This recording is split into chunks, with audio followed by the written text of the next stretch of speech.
profundizamos en una entrevista en vivo. Son las 8:10. Damos la bienvenida al abogado Mauricio Alarcón, director ejecutivo de la Fundación Ciudadanía y Desarrollo. Hemos hablado ya muy intensamente desde el día de ayer sobre esta elección que arroja, si fuese una encuesta, un empate técnico en Ecuador. Quisiera conocer las impresiones del abogado Mauricio Alarcón. Iniciemos, Mauricio, comentando a la audiencia si es que de alguna manera le ha sorprendido el resultado, hablando de la elección presidencial. Gustavo, buen día, un saludo para ti, para la audiencia de Antena 1. Personalmente no me ha sorprendido el resultado, porque los tracking poll de empresas serias, no de aquellas que trabajan inclinando la balanza, mostró durante la última semana esta suerte de empate de forma sostenida. Creo que era bastante clara y evidente la polarización durante la campaña y en la campaña, sus actividades, su comunicación además, y el resultado es simplemente producto de ello, ¿no? Estamos hablando, como tú ya lo has dicho, de un empate técnico, si es que de una encuesta se tratara. La diferencia entre Noboa y González es de 0.5%, 45,000 votos de diferencia al momento. Ojo que hay actas rezagadas, por un lado, aunque en una cifra baja, pero también hay actas con errores que probablemente vayan siendo evacuadas y o sostengan este tema o los acerquen aún más. Mira que esto, en definitiva, es lo que se venía a venir. Por eso a algunos más bien nos sorprendió ese tema del exit poll de una empresa o de una persona que nunca antes había aparecido, presentando unas cifras bastante forzadas y que ni siquiera, como se conoció después, correspondían con los datos que a la interna manejaba. Se dice que guerra avisada no mata gente, realmente, y esto fue recurrente a lo largo de la semana anterior, cuando nos tocaba hablábamos de que habría una segunda vuelta, y efectivamente, incluso al momento de presentar ese exit poll que le daba un triunfo en segunda vuelta, si se tomaba técnicamente ese resultado, si ese se proyectaba finalmente en las urnas, la duda es lo que cundía y la certeza más bien de que habría efectivamente segunda vuelta. El tiempo nos fue dando la razón a lo largo de la noche para configurar esos resultados que son ya de conocimiento público.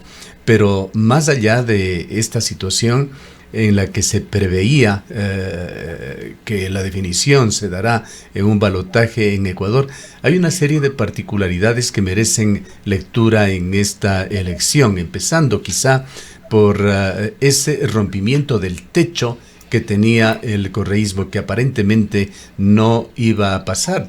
Mucha gente en Ecuador lo veía como un partido, un movimiento político en un declive definitivo.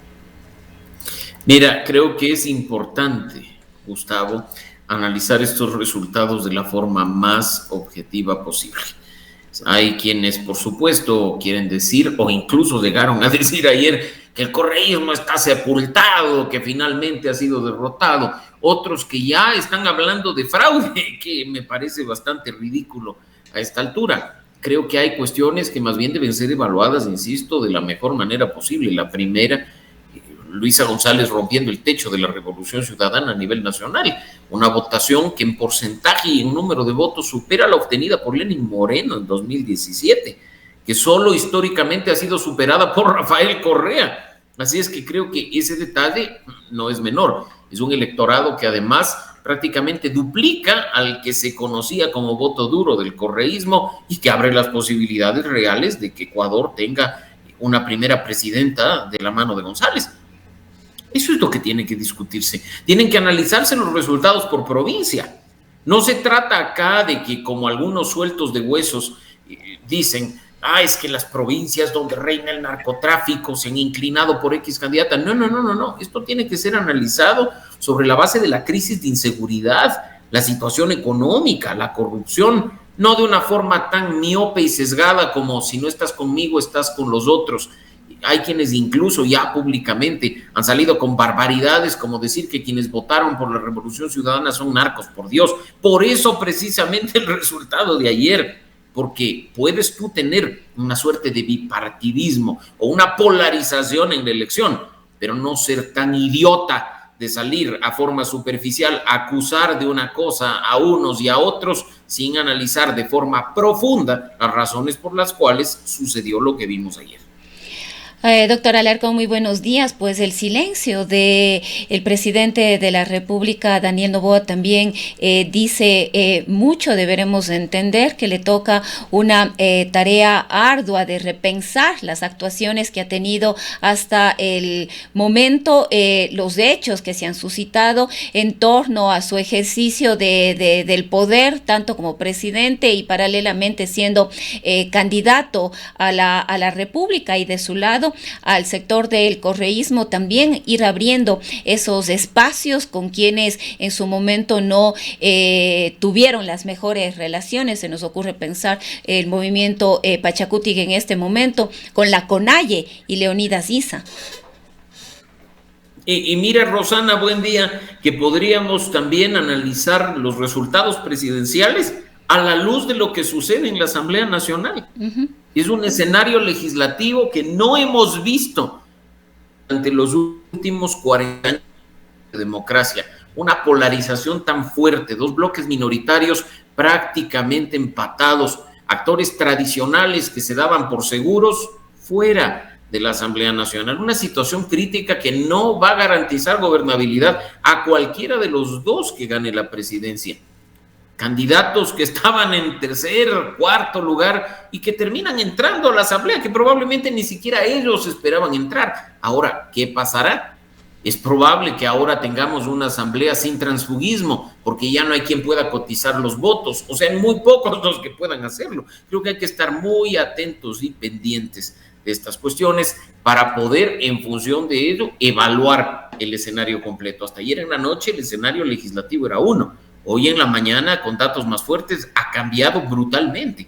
Así es que hasta eso tiene que ser analizado. No se trata solo de pensar en un apoyo de Pachacutic frente a una eventual segunda vuelta o de un endoso, que no existe, por supuesto, de votación de Leonidas Issa a uno u otro candidato. Se trata de también ver que Pachacutic, aunque muy distante de las dos principales, pero se convierte en la tercera fuerza política al interior del legislativo. Una fuerza política, Rosana, que tiene 8 legisladores, que en las condiciones actuales acerca a uno o a otro grupo a esa cifra mágica de 77 para tener mayoría absoluta, ¿no? Claro, la Pachacutic va a ser una especie de bisagra en la asamblea, en la forma en que se están configurando los resultados. Así como el Partido Social Cristiano, Gustavo, que aunque tiene el peor resultado desde hace mucho tiempo, yo me atrevo a decir el peor resultado en toda su historia, va a tener 5 legisladores que van a terminar siendo también esta bisagra que tú señalabas. Y mirando hacia adelante, ¿qué opinión tiene Mauricio sobre esa segunda vuelta que desde ya se perfila como una segunda vuelta digna de photo finish? Mira, yo te digo, yo espero una segunda vuelta de no confrontación, de diálogo con la ciudadanía y la sociedad civil, no con los actores políticos que poco o nada tienen que aportar a este proceso.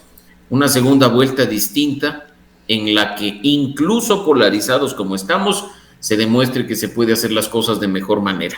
El electorado a capturar dentro de ese fotofinish que tú señalas no está pues sumando el 0.39% de Jorge Escala o el 0.35% de Henry Cucalón.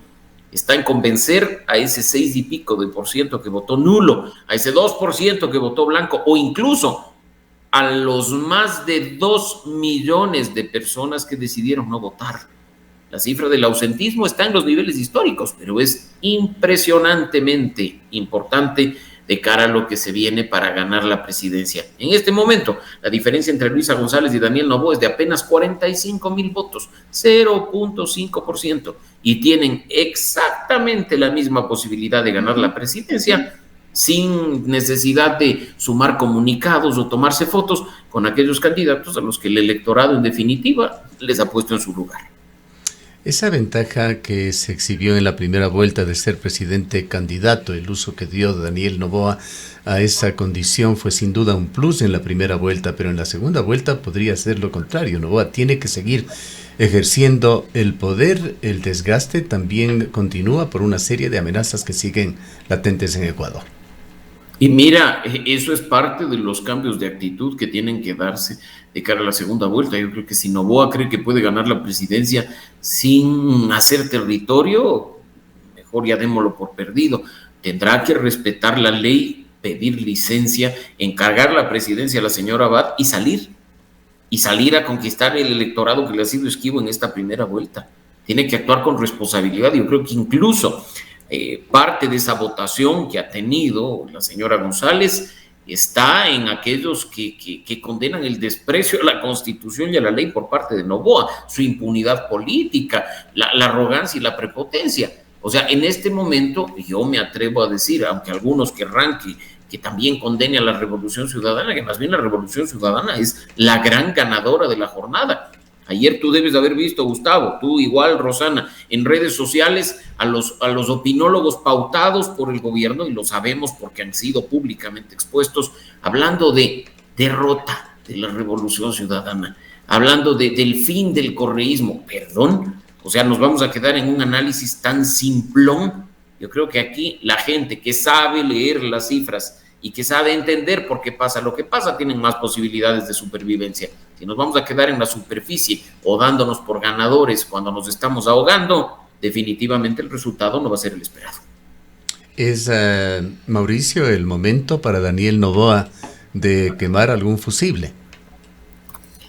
Y yo no sé si haya la madurez política, la capacidad de hacerlo.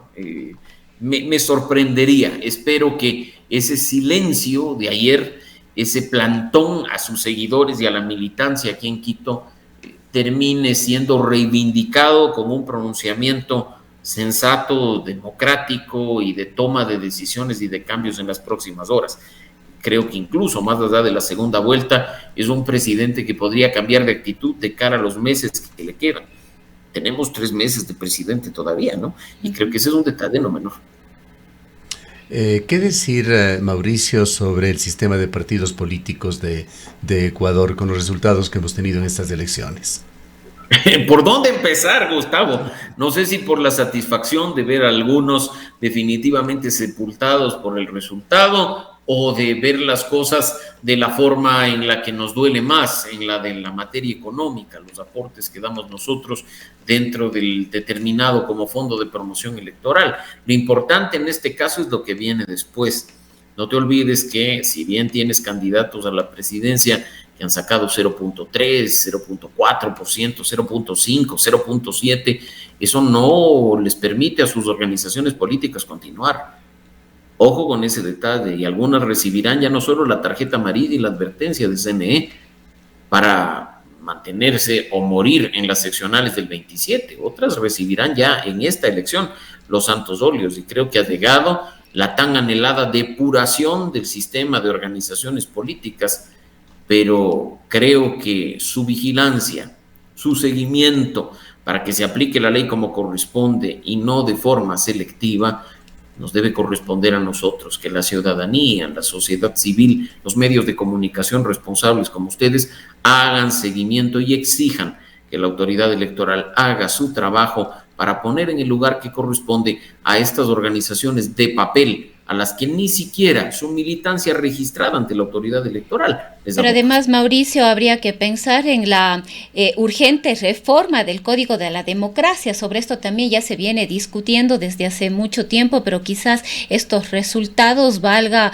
la oportunidad para repensar también este código y hacia dónde debería apuntar. Sin duda, y creo que no se trata, Rosana, lo evaluamos con ustedes semanas atrás, de una reforma al Código de la Democracia, sino de una reforma constitucional al perverso sistema de funcionamiento de la política que hemos tenido con la Constitución de Montecristi. Los 2 candidatos finalistas nos han hablado de un proceso constituyente, que pues nos digan ahora cuál es su propuesta respecto del sistema de funcionamiento de la política en una eventual instalación de una asamblea como esta, ¿no? Ahora, el país espera algo de estabilidad. Estamos con elecciones tan frecuentes o consultas populares y cada vez se abren estos grandes espacios de expectativa, de inquietud en Ecuador. Pero parece que la situación no cambiará. Ayer escuchábamos ya en Teleamazonas una entrevista con dos estrategas, dos encuestadores que hablaban ya sobre una tercera vuelta, hablando de la Asamblea Nacional, una cuarta vuelta, hablando de una Asamblea Nacional Constituyente. ¿Es esto lo que se viene, sobre todo esto de la Asamblea Nacional Constituyente? ¿Es lo que conviene al Ecuador? No sé si es lo que conviene, Gustavo, pero hay que tener en cuenta que no basta con que quien gane la elección presidencial firme un decreto ejecutivo. Somos nosotros, a través de las mismas urnas, los que avalaremos una posible constituyente y los que elegiremos representantes. ¿Estaremos o no con las reglas de juego que están planteadas? No lo sabemos, eso también va a tomar tiempo. Yo me atrevería a decir más bien que hay que prestarle atención, con el nefasto precedente que sentó Guillermo Lasso, a una posible activación de la mal llamada muerte cruzada un año después, en mayo del 26, por parte de quien gane la presidencia, al tener un bloqueo permanente por parte de la Asamblea Nacional. Ese tipo de cuestiones también deben tenerse en el radar. El proceso constituyente es una aventura que podría empezar a concretarse con un decreto ejecutivo de quien gane la presidencia, pero que tardará en realizarse bajo las normas del texto constitucional vigente. ¿Qué atributos se prevé tendrá la Asamblea Nacional? ¿Qué es lo que se puede esperar con esta composición de los dos grandes bloques y esa docena y un poco más de asambleístas que tendrán una posición que habrá que verla? Mira, tengo honestamente preocupación de lo que pueda pasar al interior de la Asamblea Nacional, aunque algunos ya han lanzado cifras en el sistema que manejamos con nuestro observatorio legislativo. Hablamos de un eventual empate de las dos principales minorías, 66, 67 curules entre Revolución Ciudadana y ADN, respectivamente. Tienes una tercera fuerza, Pachacutic, con 8 curules, el Partido Social Cristiano y sus aliados con 5, y por ahí 5 asambleístas restantes de forma residual de movimientos locales, uno de Construye en la provincia de Imbabura. Mira que ahora para ser bancada necesitas 15, y ni sumando al Partido Social Cristiano y a Pachacutic se logra. Entonces, esto no solo se trata de cómo queda conformada la asamblea, sino de cómo se va a conformar el CAL. ¿Quiénes van a ser las autoridades? ¿Quiénes van a estar en condiciones de pactar esos votitos que faltan para llegar al número mágico de 77? ¿A qué costo? Va a ser de forma transparente. Así es que el escenario de polarización en el legislativo también debe llamarnos a la reflexión, pero sobre todo a la movilización ciudadana para estar pendientes de que cualquier tipo de acuerdo cuente con estándares mínimos de transparencia, de rendición de cuentas al mandante, al ecuatoriano, aquellos que con nuestros votos les hemos puesto en la asamblea. Bueno, quizás aquí la primera prueba será los acuerdos a los que se llegue para la designación de las autoridades de la Asamblea Nacional. Efectivamente, Rosana, y mira que se necesita 77 votos. Yo no sé qué capacidad tenga ADN de reconciliarse con el Partido Social Cristiano o de reconciliarse con Pachacutic. No sé la capacidad que tenga la Revolución Ciudadana también de hacerlo. Pero lo cierto es que los dos, por el formato en el que queda a este momento conformada la Asamblea, les es urgente hablar y llegar a acuerdos de cara a lo que será la instalación de nuestro legislativo el próximo 14 de mayo.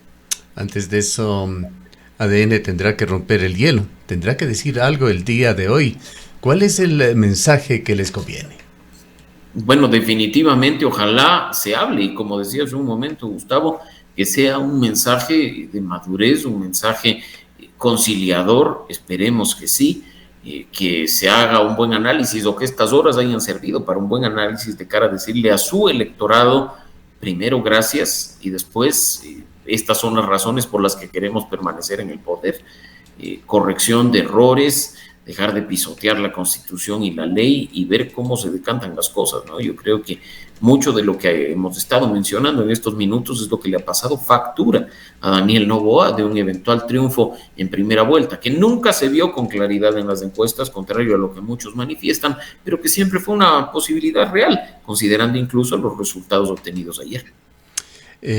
Otro aspecto, no tenemos las estadísticas a la mano, pero que será interesante ver, es esa especie de renovación que tendrá que darse en buena parte en la política ecuatoriana, con rostros nuevos, gente joven que se prevé en la Asamblea Nacional, que tenía ya entre los candidatos como promedio de edad 39 años. Efectivamente, y algunos, como mencionaba, ni siquiera pensaban llegar, probablemente están llegando gracias al arrastre de una votación brutal y de unos cocientes que les permiten llegar. Mira que de los 15 espacios nacionales, 7 se lleva la Revolución Ciudadana, 7 se lleva ADN y apenas en el último escaño entra un representante del Partido Social Cristiano. Quizá ayer el séptimo de la una y de la otra lista ni siquiera pensó en llegar y termina estando ahí. Entonces tenemos que evaluar, porque por mucho que nos hayan presentado incluso perfiles de personas con posibles problemas en la justicia o no declaraciones de impuestos, hoy con la asamblea conformada es cuando necesitamos decirle al país, estos son tus representantes. Y hay otro tema más allá de las elecciones que sigue la marcha, esa reorganización institucional en el país que requiere ahora más que nunca muchísimo cuidado en cuanto a cómo se la haga.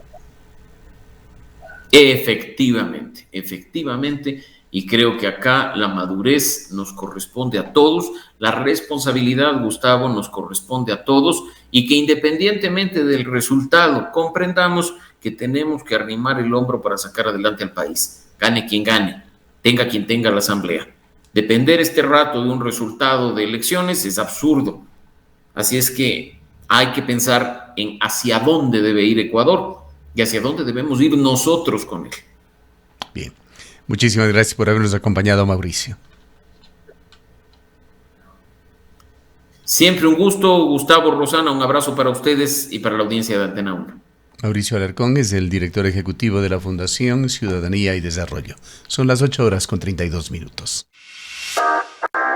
El bien.